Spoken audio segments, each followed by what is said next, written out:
히브리서 9장 1절부터 10절입니다. 제가 먼저 읽습니다. 첫 언약에도 섬기는 예법과 세상에 속한 성도가 있더라. 예비한 첫 장막이 있고 그 안에 등잔대와 상과 진설병이 있으니 이는 성소라 일컫고, 또 둘째 휘장 뒤에 있는 장막을 지성소라 일컫나니 금 향로와 사면을 금으로 싼 언약궤가 있고 그 안에 만나를 담은 금 항아리와 아론의 쌍난 지팡이와 언약의 돌판들이 있고, 그 위에 속죄소를 덮는 영광의 그룹들이 있으니 이것들에 관하여는 이제 낱낱이 말할 수 없노라. 이 모든 것을 이같이 예비하였으니 제사장들이 항상 첫 장막에 들어가 섬기는 예식을 행하고, 오직 둘째 장막은 대제사장이 홀로 1년에 한 번 들어가되 자기와 백성의 허물을 위하여 드리는 피 없이는 아니하나니, 성령이 이로써 보이신 것은 첫 장막이 서 있을 동안에는 성소에 들어가는 길이 아직 나타나지 아니한 것이라.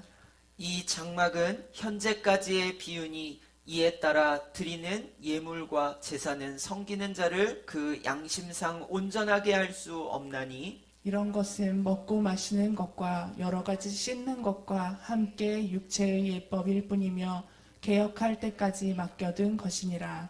아멘. 오늘도 주의 성전을 향하여 올라오신 여러분을 주님의 이름으로 환영합니다. 먼저 옆에 계신 분들하고 같이 인사했으면 좋겠습니다. 잘 오셨습니다. 하나님은 당신을 사랑하십니다.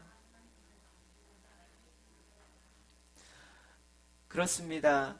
참 잘 오셨습니다. 하나님은 여러분을 사랑하십니다. 이 사랑은 변함이 없으신 줄 믿습니다. 할렐루야. 아멘. 2020년 하면 제일 이슈는 코로나일 겁니다. 이 코로나가 점점 심해졌다가 또 약해졌다가 심해졌다가 반복되어지는 가운데에 길어지니까 이제 이 코로나라고 하는 말에 신조어들이 생기기 시작합니다. 그런데 혹시 포스트 코로나라고 하는 말 들어보셨습니까? 이 포스트 코로나라는 말이 요즘에 막 올라오고 있어요. 도대체 이게 무슨 말인가 보았더니 포스트 모더니즘 시대라고 얘기하면서 변혁의 시대를 이야기하는데요. 이것이 코로나에 붙여진 거예요. 이 포스트라는 말은 무엇 이후라고 하는데요. 포스트 코로나 그러니까 코로나 이후라고 얘기하는 거예요. 그러니까 시대를 구분하는데 이 시대를 어떻게 구분하느냐? 코로나 이전과 코로나 이후로 구분을 하기 시작하는 것이지요. 그러니까 이 포스트 코로나라고 하는 말들이 막 나타나면서 뭔가 이후에 코로나 이후에 달라진 것들이 있는데 뭔가 변했다 라고 얘기하는 겁니다. 무엇이 변했습니까? 코로나 참 많은 것을 변화시켰는데 뭐 정치, 경제, 문화 뭐 여러 가지 분야들을 막 변화시켰어요. 그런데 제일 우리가 기억에 남는 것은 뭐냐면 비대면. 비대면 시대가 열린 거예요. 이 포스트 코로나, 이 코로나 이후에 있어지는 상황 중에 제일 많이 변화된 것은 언택트라고 하지요. 온라인. 그래서 사람들이 서로 교류를 하는데 옛날에는 만나서 밥 먹고 악수하고 이게 우리나라의 문화 정서였다라고 한다면 이것이 바뀌어지기 시작했는데요. 비대면. 될 수 있으면 만나지 맙시다. 온라인으로 합시다. 이렇게 바뀌어 버리기 시작하는 거예요. 접촉을 최소화하고요. 가능하면 보지 않고 했으면 좋겠다. 이렇게 하는 거지요. 오늘날 교회도 마찬가지입니다. 온라인 예배를 드리기 시작했어요. 어쩔 수 없이 온라인 예배를 드리기 시작했지만 어떤 성도들은 이야기하기를 온라인으로 예배 드려도 우리 믿음 지킬 수 있고 온라인으로 하니까 좋네요. 이렇게 얘기하더라고요. 그런데 정말 그럴까 좀 돌아보았더니 정말 그런 분들도 계세요. 그런데 시간이 지남에 따라 이 온라인 예배가 점점 편해지기 시작하면서 마음을 제대로 묶지 못하시는 분들이 계시고 자꾸 교회, 성전을 향하여 올라오고 싶어 하시는 분들도 계시더라는 거지요. 중요한 것은 무엇인가? 오늘날 교회가 가장 최우선으로 해야 되는 것은 무엇인가? 하나님을 예배하는 일입니다. 온라인으로 예배해도 좋습니다. 성전을 향하여 올라와서 예배 드려도 좋습니다. 저는 그것이 중요한 것이 아니라 신령과 진정으로 드리는 예배, 하나님을 향하여 온전히 드리는 예배, 그것이 우리 안에 있어야 할 줄을 믿습니다. 오늘 우리가 함께 보고 있는 이 히브리서 9장 말씀은 옛날 것과 새로운 것을 계속해서 대조합니다. 오늘 말하고자 하는 것은 옛것이라고 하는 1절에 첫 언약에도 라고 얘기하는데 이 첫 언약을 이야기하는 것이지요. 그래서 첫 언약이라고 하는 것들을 생각해 보다 보니까 이 포스트 코로나 시대의 예배라는 것들을 좀 돌아보지 않을 수 없었어요. 예배란 도대체 무엇일까요? 출애굽을 시키셨던 하나님의 마음이 도대체 무엇이었을까 살펴보았더니 이 출애굽시키신 하나님의 마음은 무엇이냐면 예배를 받으시기 원하는 거였어요. 이스라엘 민족들이 40년 동안 애굽에서 고통당하는 모양들 가운데에 하나님이 그들을 이제 불러내기로 작정하시거든요. 그런데 제가 출애굽기 말씀해 보니까 3장에 하나님이 모세를 향하여 바로에게 이렇게 말하라 라고 얘기하는데 뭐라고 얘기하라 그러냐면요. 여호와를 위하여 3일 떨어진 그곳에 가서 하나님을 온전히 예배하겠다라고 말하라고 하는 거예요. 그런데 그 이후에 말씀해 보니까 바로가 쉽게 보내주지 않을 거다라고 붙이세요. 그리고 언약하시기를 재앙들이 있을 거고 이런 이야기들을 3장에서 이미 쫙 하시는 거예요. 그런데 아니나 다를까 바로 앞에 가서 이렇게 말했더니 바로가 거절하지요. 하나님은 인생들을 향하여서 지금 예배하기를 원하십니다. 이사야서 43장 21절 말씀해 보니까 인간들을 지으신 이유를 말씀하시는데 그 이유는 하나님이 찬양받으시기 원합니다 라고 말씀하세요. 이 백성은 내가 나를 위하여 지었나니 나를 찬송하게 하려 함이라. 여기서 말하는 이 찬송이 영어 성경에서는 워십이에요. 우리가 찬양하는 것이 찬양하는 것뿐만 아니라 하나님을 향하여 예배하는 것. 하나님이 인생을 지으신 목적, 이스라엘 민족들을 출애굽시키신 이유, 그래서 이스라엘 민족들을 향하여 뭐라고 얘기하냐면 제사장 나라라고 얘기해요. 하나님이 그들을 향하여서 출애굽시키시면서 너희를 택한 이유는 너희가 제사장 나라가 되기 위해서다라고 말씀하세요. 제사장은 뭐 하는 사람입니까? 예배하는 사람이에요. 하나님은 그들을 온 인류, 많은 민족들 앞에 제사장의 머리로 세우신다라고 이렇게 말씀하셨어요. 하나님의 계획은 이 이스라엘 민족들이 하나님 앞에 서서 바르게 걸어갈 때에 온 나라가 하나님을 깨닫고 알기를 원하셨던 것 같아요. 모두가 하나님을 신령과 진정으로 예배하고 깨닫게 되기를 원하셨던 것이 하나님의 마음이 아니었을까요? 오늘 포스트 코로나라고 하는 이 신조어 앞에서 코로나 이후에 있어져야 할 우리의 모양, 하나님은 왜 이것을 허락하셨을까? 저는 그 가운데 하나님을 향하여 신령과 진정으로 예배하는 것이라고 하는 것을 다시 한번 묵상해 봅니다. 하나님을 향하여 신령과 진정으로 예배하시기를 주님의 이름으로 축복합니다. 포스트 코로나 시대 이후에 우리가 예배의 소중함을 깨달은 그만큼 하나님 앞에 어느 곳에서 예배하든지 중심이 바로 된 예배로 나아가실 수 있기를 주님의 이름으로 축복합니다.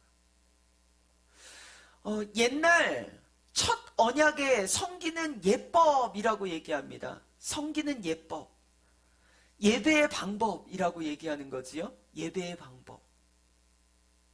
세상에 속한 성소가 있었다라고 얘기합니다. 그러니까 제사를 드리고 예배를 드리는 것에도 세상에 속한 성소가 있었다라고 얘기해요.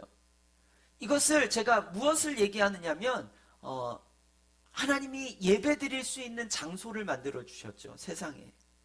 어디입니까? 첫 언약. 첫 언약 때에는 이스라엘 민족들이 출애굽했을 때에 예배 드리는 장소, 성막을 이야기하는 겁니다. 그래서 제가 세상의 예법과 세상에 속한 성소가 있었다라고 얘기할 때에 이 성소가 있었던 성막을 제가 그림으로 좀 준비해서 가지고 와봤어요. 이해하기 쉽도록. 자, 성막이 있습니다. 이 성막의 주변에는 3개의 지파씩 동서남북으로 배치를 했어요. 여기에도 이유가 있는데 이것이 중요한 것이 아니니까 오늘 이것은 좀 넘어가고요. 성막 안으로 딱 들어가면 그 앞에 번제단이 있습니다. 이 번제단에서는 짐승을 잡아서 각을 뜨고 피와 살을 나눕니다. 그러고 나면 이 제사장의 손에 뭐가 묻어요? 피가 묻어요. 그러니까 이것을 어떻게 하냐면 그 옆에 있는 물두멍이라고 하는 곳에 물이 받아져 있는데 그곳에서 물을 가지고 더러워진 피의 손을 씻습니다. 그리고 나서 제사장이 어디로 들어가냐? 첫 번째 천막 성소로 들어가는 것입니다. 그 성소에 들어가면 그림에 보이는 것처럼 등대가 있고요. 분향단이 있고요. 그 위에 보면 네모가 하나 있지요. 그것이 뭐냐면 떡상이에요. 떡상. 이 떡상이라고 하는 것 위에는 거룩한 떡이 올려져 있어요. 이것이 성소입니다. 그 뒤에는 이제 지성소가 있지요. 그 안에 뭐가 있습니까? 법궤가 있습니다. 그런데 오늘 2절 말씀을 한번 살펴보았더니 2절에 이렇게 기록해 있습니다. 같이 읽어봅니다. 시작. 예비한 첫 장막이 있고 그 안에 등잔대와 상과 진설병이 있으니 이는 성소라 일컫고. 자, 말씀을 보니까요. 예비한 첫 장막이 있고 그 안에 여기 지금 성소거든요. 뭐가 있다라고 얘기합니까? 등잔대와 상과 진설병이 있으니.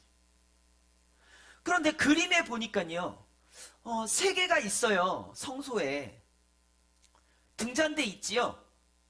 그리고 그 옆에 보니까 상이 있어요. 그리고 그 위에 뭐가 있어요? 떡, 진설병, 거룩한 떡이 있어요. 그런데 지금 성소에 뭔가 하나 빼먹었어요. 없죠? 뭐가 없어요? 분향단이 없어요. 분향단이 없습니다. 성소에 분명 분향단이 있는데 히브리서를 쓴 히브리서 기자는 분향단을 잊어버렸나 봐요. 쓰지 않았어요. 그럴까요?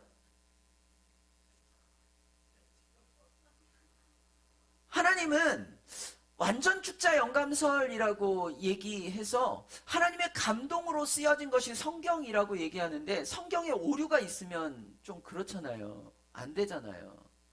그런데 지금 성소 안에 분향단이 있어야 되는데 히브리서 기자는 분향단을 쓰지 않았어요. 이상하다. 왜 분향단이 없을까? 사람들이 이 본문을 놓고 많은 얘기들을 해요. 분향단을 적지 않은 이유. 왜 없을까? 저도 궁금하잖아요. 그래서 말씀을 막 열심히 찾았습니다. 어디로 가야 알 수 있냐면 이 분향단이 있는 처음 하나님이 분향단을 만들 때 어떻게 만들었나를 보면 좀 이해가 되는데요. 레위기서 말씀해 보니까 16장에 이 분향단에 대한 기록을 하고 있습니다. 레위기 16장 11절부터 12절까지의 말씀에 보니까 이렇게 되어 있습니다. 아론은 자기를 위한 속죄제에 숫송아지를 드리되 자기와 집안을 위하여 속죄하고 자기를 위한 그 속죄제 숫송아지를 잡고 12절 읽습니다. 시작.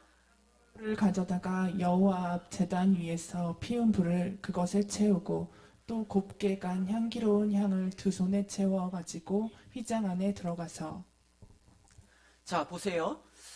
제사장 아론, 대제사장이거든요. 이 대제사장이 속죄일에 숫송아지를 드리는 거예요. 왜요? 사람 제사장이기 때문에 자기가 아직 부정한 거예요. 거룩하지 않은 자가 지성소에 들어가면 어떻게 됩니까? 죽습니다. 그러니까 이 사람 제사장이었던 대제사장도 먼저 지성소에 들어가기 전에 자기를 위하여 제사를 드립니다. 하나님 앞에 짐승을 잡는 거지요. 그리고 나서 분향단의 향로를 가져다가 가지고 이제 지성소로 들어가요. 누가요? 대제사장이요. 그런데 제가 말씀을 보다 보니까 향로를 가져다가 계속해서 말씀을 보니까 여호와 앞 제단 위에서 피운 불을 그것에 채우고 또 곱게 간 향기로운 향을 두 손에 채워 가지고 어디로 들어가요? 휘장 안으로 들어가요. 그러니까 가지고 들어가는데 뭘 가지고 들어가는 거예요? 네, 향로를 가지고 들어가는 거예요. 분향단의 분향단을 가지고 들어가는 거예요. 이 분향단은요, 이동이 가능하도록 만들어져 있는 단이에요. 그래서 이 단이 지금 어디로 가야 되냐면요, 지성소 안으로 들어가야 돼요. 누가 가지고 들어갈 수 있어요? 제사장이 가지고 들어갈 수 있는데요. 모든 제사장이 다 가지고 들어갈 수 있는 게 아니고요. 딱 한 사람. 대제사장만. 몇 번이요? 1년에 딱 한 번. 대속죄일에.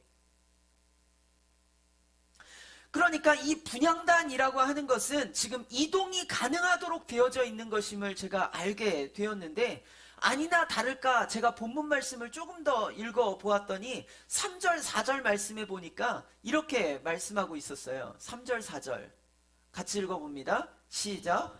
또 둘째 휘장 뒤에 있는 장막을 지성소라 일컫나니 금향로와 사면을 금으로 싼 언약궤가 있고 그 안에 만나를 담은 금 항아리와 아론의 쌍난 지팡이와 언약의 돌판들이 있고. 자, 금향로가 어디에 있어요? 지성소 안에 있어요. 분향단이에요. 이 분향단이 어디에 들어가 있었냐면 지성소 안에 들어가 있었던 거예요. 그러니까 성소에 있어야 될 분향단이 지금 어디에 가 있냐면 지성소 안에 들어가 있어요. 누구만 들어갈 수 있는 거예요? 대제사장만 들어갈 수 있는 거예요. 1년에 딱 한 번이요. 그러면 대제사장이 가지고 들어갔던 그 분향단은 대제사장이 나올 때 어떻게 해요? 가지고 나와요. 그런데 옛 예배를 이야기하면서 이 분향단이 지금 놓여져 있는 자리가 성소인 것을 보게 되는 거예요. 지성소인 것을. 이 금향로라고 하는 이 분향단에는 우리가 드리는 제물의 모든 죄를 피로 가지고 가서 이 피를 가지고 들어가서 어떻게 하냐면요.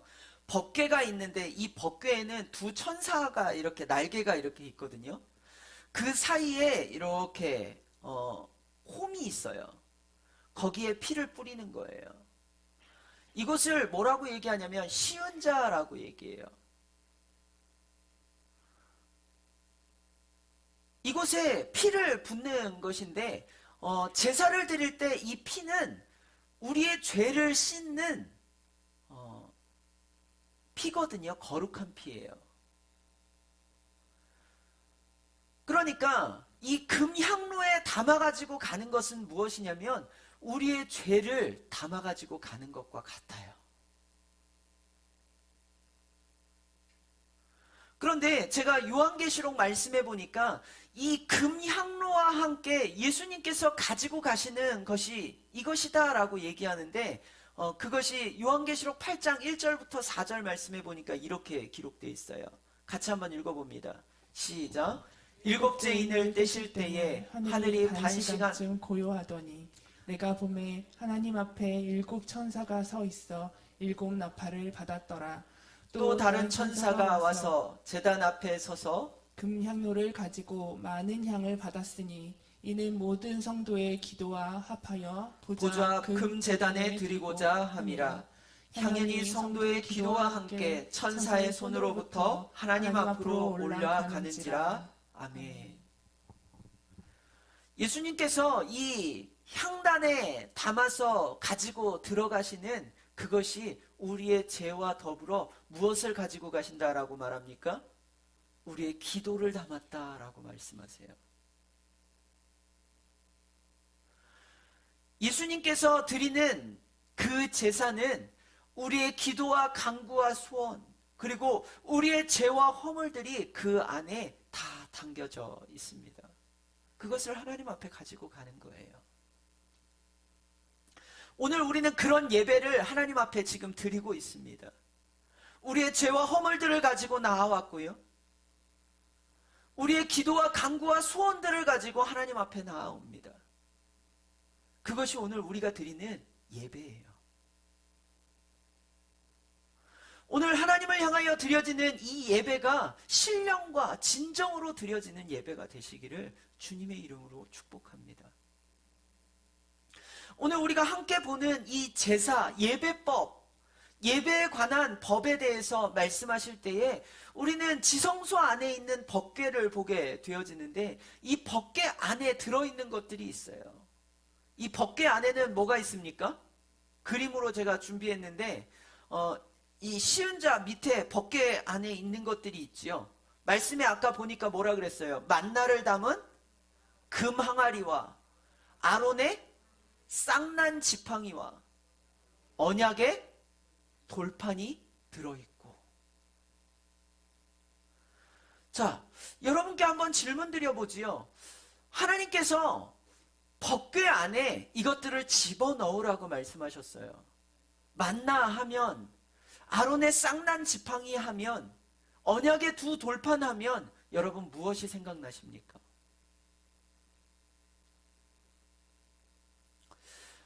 사람들에게 이 만나라고 이야기하면 기적이라는 것을 많이 떠올려요. 하나님의 은혜라고 하는 것들을 떠올려요. 만나, 정말 그럴까요? 아론의 쌍난 지팡이, 이 쌍난 지팡이라고 하는 게 뭐예요? 죽은 나무에서 싹이 나는 거예요. 신기하지 않아요? 기적이라고 이야기하지요. 언약의 두 돌판, 돌 가운데에 불이 내려와서 글씨를 새겼어요. 신기하지요? 기적이지요. 여러분, 법궤 안에 들어있는 이 만나 항아리와 아론의 쌍난 지팡이와 언약궤의 두 돌판, 정말 그런 의미일까요? 여러분, 이것들을 보면서 생각나시는 게 있으십니까? 이 만나의 항아리라고 하는 것이 도대체 무엇일까? 아론의 쌍난 지팡이는 왜 법궤에 담으라고 하셨을까? 언약의 두 돌판은 왜 법궤 안으로 들어가 있을까? 그렇다면 법궤는 또 무엇일까? 우리는 예배의 온전함을 위해서 이것들을 좀 알았으면 좋겠는데요. 만나라고 하는 것을 기억하십니까? 언제 주셨던 거지요? 그렇습니다. 출애굽할 때에 이스라엘 백성들이 하나님 앞에 제일 먼저 요구했던 것이 뭐냐면 먹을 거였어요. 마실 물이었습니다. 그들은 하나님 앞에 그냥 이것을 이야기하는 것이 아니고요, 원망하면서 이야기합니다. 불평하면서 이야기해요. 하나님, 우리를 왜 이곳까지 끌고 나와서 죽게 하시려고 합니까? 애굽에 있었으면 고기라도 먹을 수 있고 물이라도 마실 수 있고 먹을 것이라도 있었을 텐데.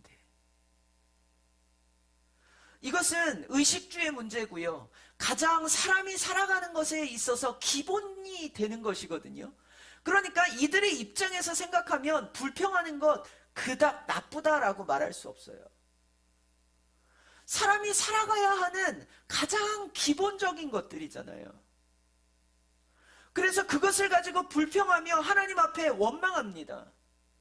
그러면서 뭐라고 이야기합니까? 이들이 말하는 것은 바로 이거예요.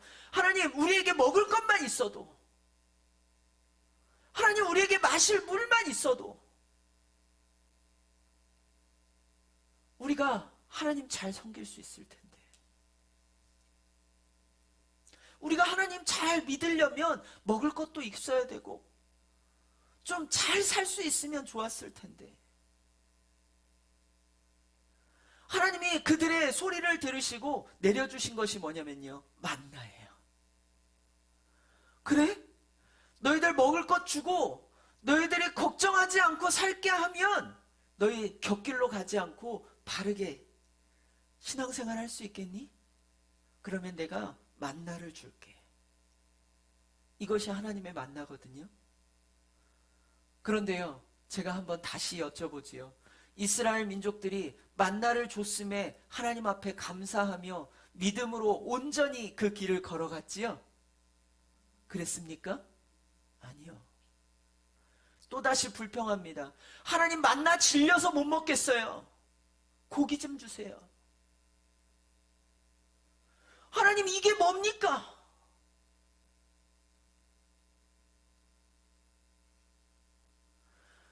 하나님의 만나를 그 법궤 안에 담은 이유는 너희들 너희 실력으로 살 수 있다, 먹을 것만 주면 살 수 있다 그랬는데 정말 살 수 있었니? 그걸 돌아보라고 하시는 거예요. 오늘 이 땅을 살아가면서 우리는 부하기 원합니다. 잘 살면 예수님 잘 믿을 것 같아요. 내게 막 채워주시면 나 예수님 정말 잘 믿을 것 같거든요. 정말 그럴까요? 사업하시는 분들한테 하나님 막 복을 주셔서 주체할 수 없이 복을 주셨더니 뭐라고 얘기하냐면, 하나님, 나 바빠서 못 가겠어요. 하나님, 나 너무 바빠서 하나님 만날 시간이 없어요.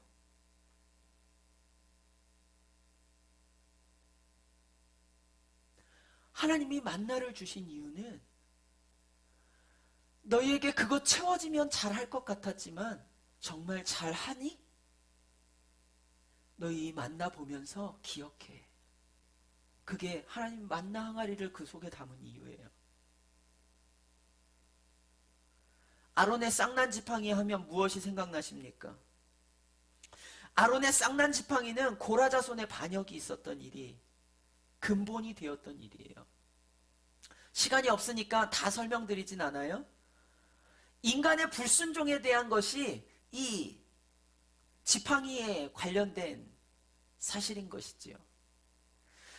제가 민수기서 17장 말씀해 보니까 모세가 각 지파에게 얘기해요. 너희는 각 지팡이를 하나씩 만들어서 가지고 와라. 그리고 그 지팡이에 각 지파의 이름을 써라. 그리고 레위 지파의 이 지팡이에다가 아론이라고 이름을 썼는데, 이 아론의 지팡이에 뭐가 나냐면 싹이 나는 거예요. 10절 말씀해 보니까 아론의 지팡이는 증거계 앞으로 도로 가져다가 거기 간직하여 반역한 자들에 대한 표징이 되게 하며 그들로 내게 대한 원망을 그치고 죽지 않게 할지니라 라고 말씀하세요. 민수기 17장 10절 말씀에 정확하게 이 아론의 쌍난 지팡이를 집어넣은 이유를 말씀하시는데 뭐라고 말씀하시냐면요, 가져다가 거기 간직하여 반역한 자에 대한 표징이 되게 하며 그들로 내게 대한 원망을 그치고 죽지 않게 할지니라. 이 고라 자손의 반역으로 인해서 이 쌍난 지팡이에 대한 일들이 시작되어지는데, 이것을 법궤 안에 담으라 라고 말씀하시면서 정확하게 말씀하시는 거예요. 반역한 자에 대한 표징이 되게 하라. 반역한 자에 대한 표징이에요. 그렇다면 두 돌판은 왜 그 속에 들어갔을까요?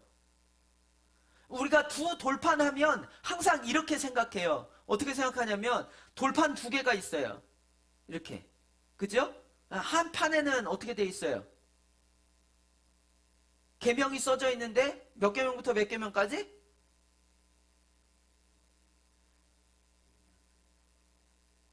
자신 있게 얘기해 보세요. 빨리.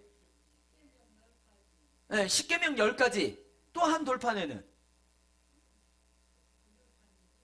네, 두 돌판이잖아요. 그러니까 우리가 이 두 돌판을 생각할 때 어떻게 생각하냐면요.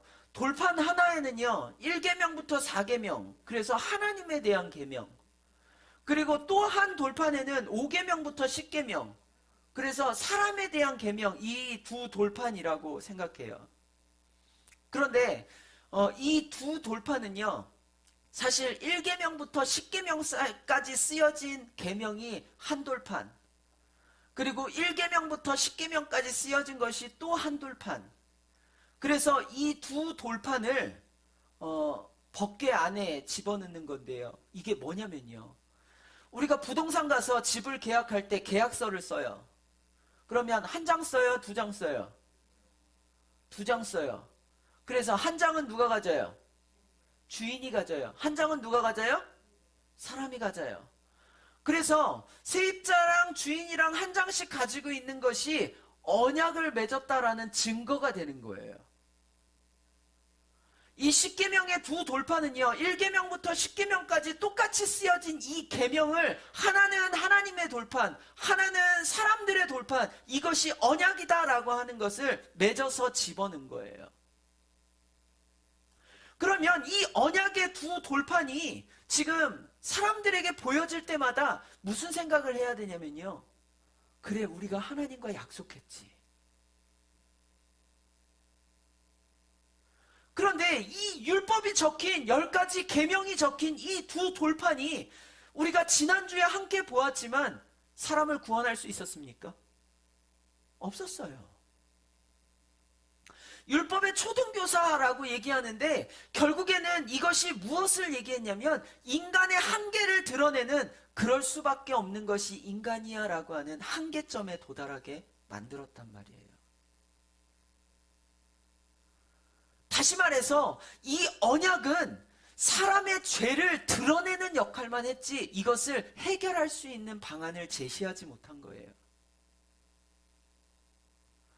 그래서 제가 이 법궤 안에 들어가 있는 만나를 담은 항아리와 아론의 쌍난 지팡이와 언약의 두 돌판들을 생각할 때에 그들이 기억해야 될 것이 무엇인가 생각해 봤더니 하나님을 반역했던 거, 하나님을 거역했던 거, 인간이 죄인일 수밖에 없었다라는 거, 우리는 어쩔 수 없는 사람이라는 거, 그런 것들을 깨달을 수밖에 없는 그것이 법궤 안에 들어가 있는 물건들이었더라고요. 이것이 마치 어떤 상징이 되어서 법궤가 신인 것처럼 여기기 시작했던 이스라엘 민족들이 블레셋과의 전쟁에 이 법궤를 들고 나갑니다. 이것은요, 영광이고 하나님이 임재해 있는 장소고 법궤를 특별하게 막 생각하니까 이 법궤만 있으면 이길 것 같은 거예요. 전쟁에 갖고 나갔어요. 어떻게 됐을까요? 법궤를 뺏겼어요. 그러니까 저 학교 다닐 때 교수님이 정말 그렇게 표현했어요. 이 정도 되면 이거 법궤가 아니고 괴짝이지. 안 그렇습니까? 어떤 교단에서는요, 십자가를 걸지 않아요. 저희 교단도 원래 십자가 안 걸어요. 왜요? 십자가가 형상화되니까요. 마치 십자가가 예수님인 것처럼, 어떤 사람은 성경책이 예수님인 것처럼 성경책 차 안에 두고 다니면 사고 안 난대요. 성경책 베고 자면 꿀잠 잔대요. 그런데요, 맨날 덮여있는 성경책 베고 자면 뭐해요? 읽지도 않는 성경책 차에 놔두면 뭐해요?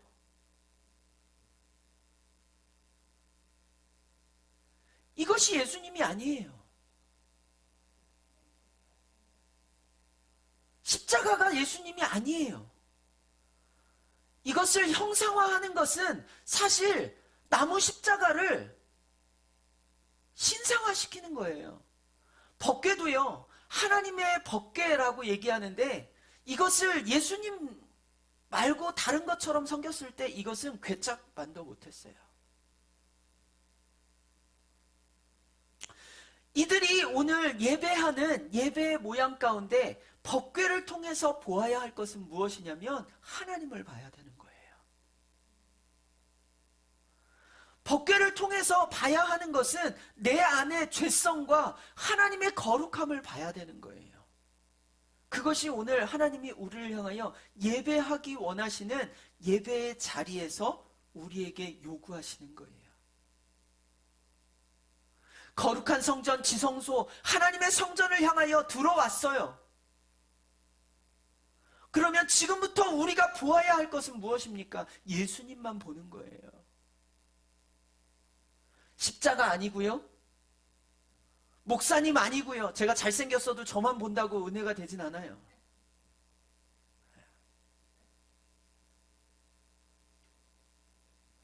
오늘 우리는 주의 성전에 들어와서 예수님을 보는 거예요. 그래서 쭉 말씀해 보니까 그 위에 속죄소를 덮는 영광의 그룹들이 있으니 이것에 관하여는 이제 낱낱이 말할 수 없노라. 이 모든 것을 이같이 예비하였으니 제사장이 항상 첫 장막에 들어가 섬기는 예식을 행하고, 오직 둘째 장막은 대제사장이 홀로 1년에 한 번 들어가되 자기와 백성의 허물을 위하여 드리는 피 없이는 아니하나니, 성령이 이로써 보이신 것은 첫 장막에 서 있을 동안에는 성소에 들어가는 길이 아직 나타나지 아니한 것이라 라고 얘기했어요. 옛날 제사법을 이야기한단 말이에요. 그런데 제가 신기한 거 하나를 말씀드릴게요. 자, 구약의 대제사장은요, 자기를 위하여 제사를 드리고 분향단을 가지고 지성소로 들어갔다가 나와요. 그런데 오늘 히브리서 신약의 이 제사 제도를 보면서 분향단이 지금 어디로 들어가 있어요? 지성소로 들어가 있어요. 왜요? 누가 그 안에 있다는 거예요? 대제사장이 그 안에 있다는 거예요. 어디예요? 지성소예요. 지성소에 지금 대제사장이 들어가 있는 거예요. 분향단을 가지고. 그런데 신약 시대의 대제사장은 누구를 얘기하냐면요, 예수 그리스도를 이야기합니다. 그러니까 예수님은 단번에 제사를 드리셨는데 이 분향단을 가지고 들어가셔서 지성소 안에 거하시는 거예요. 히브리서 기자는 신약 시대의 대제사장 대신 예수 그리스도를 지금 우리에게 증거하시고자 하는데요. 9절 말씀해 보니까 이것을 이렇게 표현합니다. 이 장막은, 같이 읽어봅니다. 9절 시작. 이 장막은 현재까지의 비유니, 이에 따라 드리는 예물과 제사는 섬기는 자를 그 양심상 온전하게 할 수 없나니. 자, 양심상 온전하게 할 수 없어요. 지금까지는 양심상 온전하게 할 수 있는 것이 없어요. 그런데 10절 말씀 볼까요? 시작. 이런 것은 먹고 마시는 것과 여러 가지 씻는 것과 함께 육체의 예법일 뿐이며 개혁할 때까지 맡겨둔 것이니라. 자, 이전의 것이 다 씻는 것과 함께 육체의 예법일 뿐이다 라고 얘기해요. 이전에 제사하던 제사법이요. 그런데 이것이 새로워진대요. 개혁이라고 얘기하는데 개혁할 때까지라고 얘기해요. 언제가 개혁되는 거예요? 대제사장이 바뀌는 그때요. 새롭게 되어지는 그때요. 이후라고 얘기하지요. AD. 이전과 이후로 나누는데요. 그 기준이 AD 예수 그리스도를 얘기해요. 개혁할 때까지. 포스트 코로나라고 얘기하는데 포스트 코로나 그것이 중요한 것이 아니라 포스트 예수 그리스도. 개혁되어질 때까지.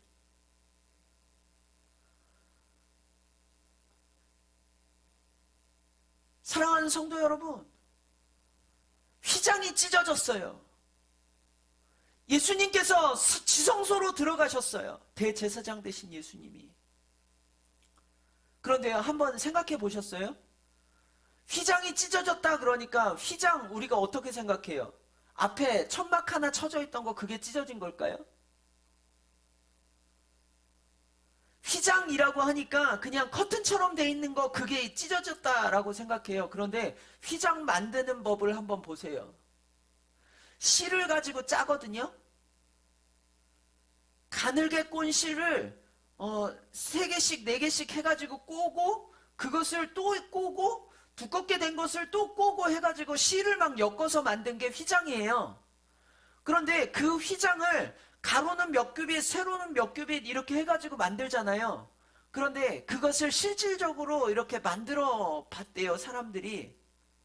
두께가 얼마나 되는지 아세요? 실로 막 꼬아서 꼬면은 잘 잘려야 안 잘려요? 잘리지도 않아요. 그런데 막 실로 막 따고 꼬아서 만들었는데요. 두께가 9cm래요. 두께가 이 정도 되는 거예요. 사람이 이 실로 꼰 휘장을요, 찢을 수 있을까요? 절대 못 찢어요. 이 무게가요, 한 번 이동하려면 300kg이 넘는데요, 휘장이. 혼자서는 둘 수도 없는 무게예요. 그런데 이 휘장이 가운데 위에서부터 아래로 찢어졌어요. 아래서부터 찢어졌다 그러면 사람이 밑에서 이렇게 막 잘라가지고 어떻게 찢었다 하겠는데 위에서부터 아래로 찢어진 거예요. 예수님이 그 속에 들어가시는 거예요. 누구를 위해서요? 우리를 위해서요. 히브리서 10장 18절부터 20절 뒤에 있는 말씀을 읽어보니까 이 말씀이 이렇게 말하고 있었어요. 같이 읽어봅니다. 시작. 이것들을 사하셨은즉 다시 죄를 위하여 제사 드릴 것이 없느니라. 그러므로 형제들아 우리가 예수의 피를 힘입어 성소에 들어갈 담력을 얻었나니 그 길은 우리를 위하여 휘장 가운데로 열어놓으신 새로운 살 길이요 휘장은 곧 그의 육체니라. 휘장을 찢고 들어가셨는데 그것이 육체다라고 히브리서 기자는 말씀합니다. 누구를 위해서 드렸는가? 피를 힘입어 성소에 들어갈 담력을 얻었다. 우리가 들어갈 수 있도록 하시는 하나님의 은혜예요. 그것이 오늘 우리가 성전에 나와 앉아 있을 수 있는 이유예요.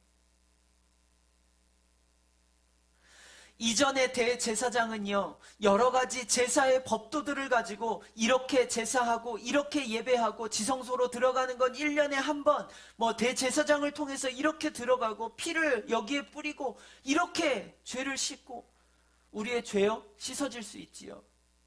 그러나 거기까지입니다. 그런데 오늘날 더 문제가 되어지는 것은 무엇이냐면요, 이 죄를 씻었는데 그 다음은 어떻게 하냐고요. 내가 또 죄를 짓고 있는 거예요. 내가 또 돌아가는 겁니다. 결국에 내가 그 자리더라고요.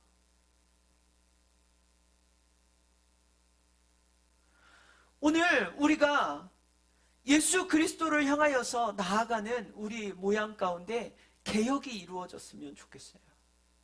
개혁할 때까지라고 얘기하거든요. 말틴 루터라는 사람이 종교 개혁을 일으킵니다. 이 종교 개혁이 도대체 무엇을 이야기하는 것이었을까요? 당시에 종교 개혁이라고 하는 것은 예수님께로 돌아가는 거였어요. 말씀으로 돌아가는 거였어요.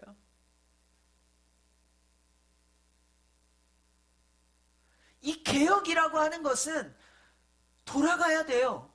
어디로요? 예수님께로요.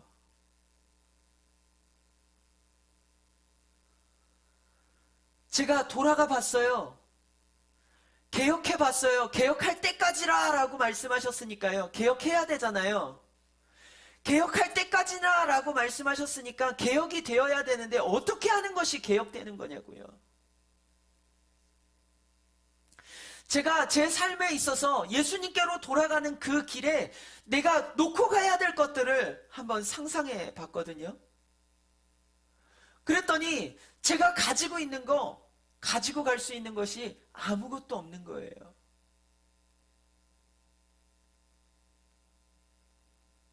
알몸으로 태어났다가 죽을 때는 뭐 옷 한 벌 건져간대요. 그런데요, 옷 한 벌 건져갑니까?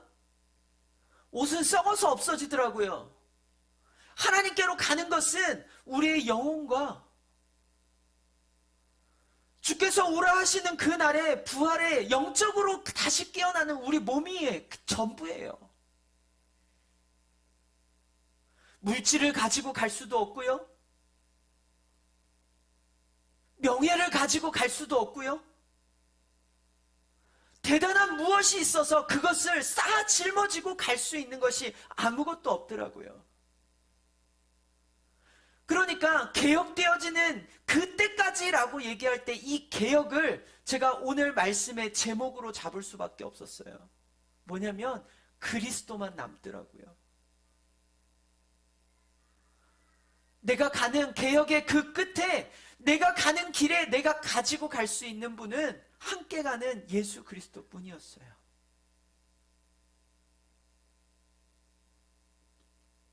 오늘 예수님은 히브리서 기자를 통하여 우리에게 말씀하십니다. 첫 언약, 예배드리는 방법, 너희가 지금 살아가고 있는 삶의 여러 가지 모양, 죄, 허물, 그것들이 지금까지 너희에게 올가매어져 있는 무겁고 힘든 짐이었다면 그 수고하고 무거운 짐진 것 다 내려놓고 내게로 오라. 개혁할 때까지니라. 오늘 이 개혁할 때까지는 예수 그리스도만 우리의 주님 되시는 바로 그때를 이야기합니다. 사랑하는 성도 여러분, 이전의 것은 지나갔습니다. 예수님께서 우리의 참 구주가 되셔서 우리를 구원하시고 이끄시는 하나님이 되어 주십니다. 오늘 이 온전한 개혁의 자리에 나아가기까지 우리는 주님을 따라 걸어가야 합니다. 이 믿음을 하나님 앞에서 굳게 붙잡고 오늘도 한 걸음 한 걸음 나아가는 우리 사랑하는 하늘담은교회 성도님들 되시기를 주님의 이름으로 축복합니다.